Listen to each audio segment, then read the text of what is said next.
لوگ پنجاب سے تھے ان کو علیحدہ کر کے ان کو شہید کیا گیا. اس کی مثال پاکستان کی تاریخ میں نہیں ملتی.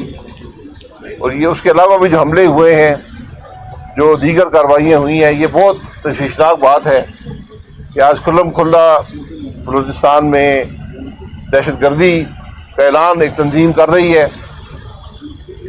اور آج ضرورت اس بات کی ہے کہ جہاں پر ہم نے فوجی کارروائی کرنی ہے وہ تو ہماری ذمہ داری ہے, پولیس بھی ہو, فوج بھی ہو, رینجرز بھی ہوں, ایف سی بھی ہو, لیکن اس سے زیادہ آج بلوچستان میں سیاسی حل ڈھونڈنے کی ضرورت ہے. اور یہ وہ اثرات ہیں جب ملک کے اندر سیاسی انتشار ہو, سیاسی عدم استحکام ہو, جب سیاست نفرت میں بدل جائے, دشمنی میں بدل جائے, تو پھر یہ واقعات رونما ہوتے ہیں. آج ضرورت اتفاق کی ہے اور اتحاد کی ہے کہ ملک کے اندر سیاسی جماعتیں نہ صرف جو کچھ بلوچستان میں ہوا ہے بلکہ جو آج پاکستان کے اندر جو حالات ہیں اس کے اندر ضرورت اس بات کی ہے کہ آج سیاسی جماعتیں ایک ٹیبل پر بیٹھیں اور ملک کے مسائل کا حل ڈھونڈیں. یہ ممکن نہیں ہے کہ ہمارا گھر اگر اس میں اتفاق نہیں ہوگا تو پھر ہمارے دشمنوں کو موقع ملے گا کہ وہ اس سے فائدہ اٹھائیں اور ہم پر حملہ آور ہوں. اس سے عوام کے اندر بھی تشویش پھیلتی ہے, ملک بھی کمزور ہوتا ہے.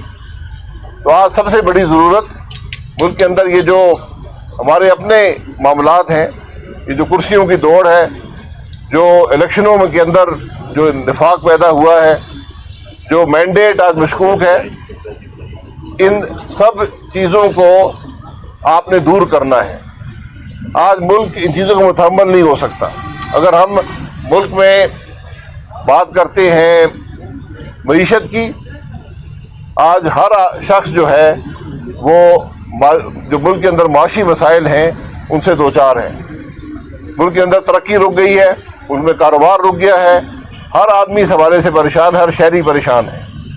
لیکن اس سارے مسئلے کا حل بھی سیاسی استحکام دینے سے ہوگا, ورنہ کوئی اور راستہ نہیں ہے.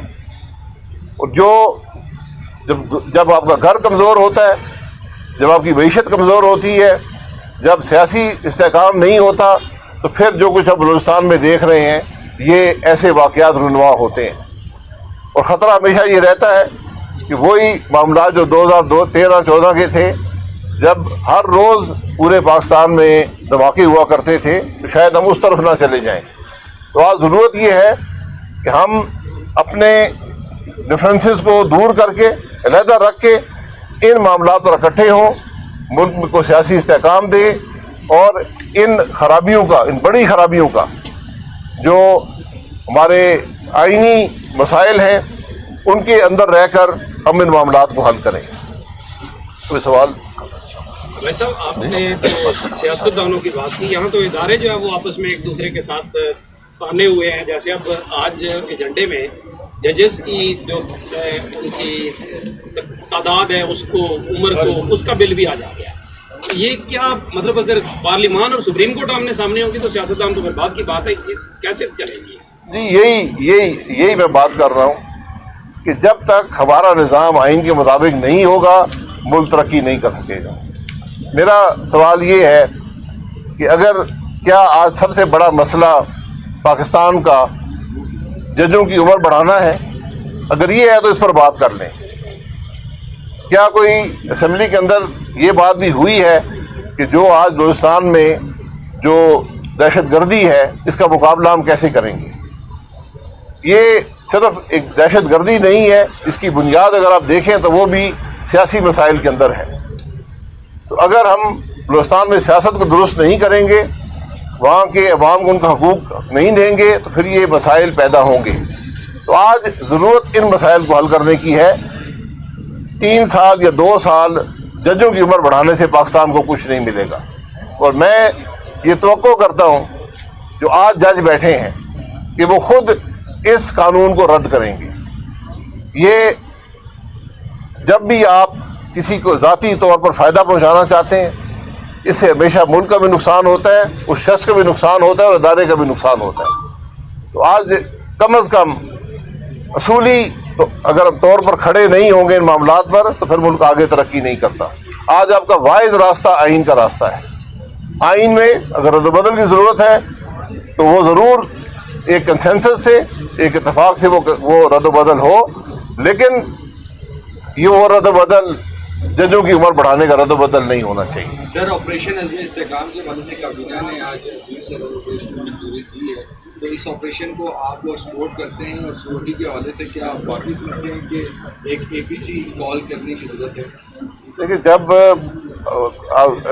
آپ پر حملہ ہو، کوئی دہشت گردی ہو، یہ آپ کے پاس چوائس نہیں ہوتی کہ آپ اس کا مقابلہ کریں. یہ آپ کی ذمہ داری ہوتی ہے، یہ حکومت کی ذمہ داری ہے، یہ پارلیمان کی ذمہ داری ہوتی ہے، اور یہ ہر شہری کی ذمہ داری ہے کہ وہ اس کوشش کے ساتھ کھڑا ہو. اور یہ ماضی میں ہوا ہے. اگر اس کے لیے آل پارٹیز کانفرنس ضرورت ہے تو وہ بھی ہونی چاہیے. یہ ہوئی تھی 2014 کے اندر، یہ ہوا تھا اور اس سے آپ کو نتائج ملے تھے. لیکن سب سے پہلے آپ کو سیاسی انتشار کو ختم کرنا ہے، سیاسی عدم استحکام کو ختم کرنا ہے، ملک کو آئین کے راستے پر ڈالنا ہے. ورنہ یہ سب معاملات جو ہیں، یہ پہلے بھی ہم نے جنگ لڑی ہے، ہزاروں ہم نے شہادتیں دی ہیں. آج کیا وجہ ہے کہ پھر ہم وہی جنگ لڑ رہے ہیں؟ سب سے بڑا سوال یہ پیدا ہوتا ہے. اچھا سر، یہ بتا دیں یہ جو واقعات تھے یہ ماضی میں بھی ہوتے رہے گلستان میں خاص طور پہ، اور اب دیکھیں دوبارہ سے شناخت اٹیک کے لوگوں کو مارا جا رہا ہے، سیکٹیرین وائلنس بھی بڑھتا جا رہا ہے. کیا وجوہات سمجھتے ہیں؟ اور دوسرا جو گلستان کے وزیر اعلیٰ ان کا کہنا ہے کہ ہم ابھی بات چیت کے لیے تیار ہیں، لیکن وزیر اعظم کہتے ہیں کہ اب کوئی بات چیت نہیں ہوگی. یہاں بھی تفریق نظر آ رہی ہے صوبائی حکومت میں اور وفاقی حکومت میں، تو اس کو کیسے ختم کیا جائے؟ حکومتوں میں آپس میں ہی جو ہے وہ ایک پوائنٹ میں نہیں نظر آ رہی. بالکل استحکام کی ضرورت ہے نا، اتفاق کی ضرورت ہے. یہ جو واقعات ہیں یہ کچھ زیادہ فرق ہیں. پہلے بھی بہت سے واقعات ہوئے ہیں اسی قسم کے، یہ بہت افسوسناک بات ہے، ان کا مقابلہ بھی ہوا ہے. لیکن یہ جو واقعہ ہوا ہے یہ ایک بڑی کھلی سازش ہے ملک کے اندر ایک بڑا نفاق ڈالنے کی، صوبوں کو آپس میں ٹکرانے کی. اس لیے آج وفاقی حکومت اور صوبائی حکومتوں کو مل کر اس خرابی کا مقابلہ کرنا ہے. ویسے آپ تو سیاسی ڈائلاگ کی بات کر رہے ہیں، لیکن دوسری طرف جو دو بڑی اپوزیشن جماعتیں ہیں، مولانا فضل الرحمان صاحب نے بھی اور عمران خان نے بھی، دونوں نے کہا کہ ان کے پاس تو اختیار ہی نہیں ہے کہ ہم ان کے ساتھ کیا مذاکرات کریں.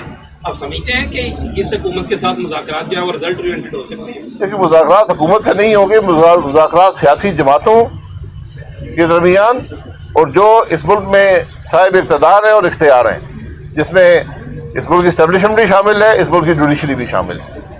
تو آج میں پھر گزارش کروں گا کہ اس ملک کا مسئلہ ججوں کی عمر نہیں ہے، ان کی عمر بڑھانے کا مسئلہ نہیں ہے. یہاں بہت سے اور مسائل ہیں، پہلے ان کو توجہ دیں، اور پھر اگر ضرورت آپ کو محسوس ہوئی کہ ہم نے جج کی عمر بڑھانی ہے تو ضرور بڑھا لیں. لیکن میں امید کرتا ہوں کہ اس ملک کے جو چیف جسٹس ہیں، جو سپریم کورٹ کے جج ہیں، وہ از خود اس معاملے سے اپنے آپ کو علیحدہ کریں گے کہ یہ معاملہ ہماری ذات کے لیے بھی، ہمارے ادارے کے لیے بھی اور ملک کے لیے بھی نقصان دہ ہوگا.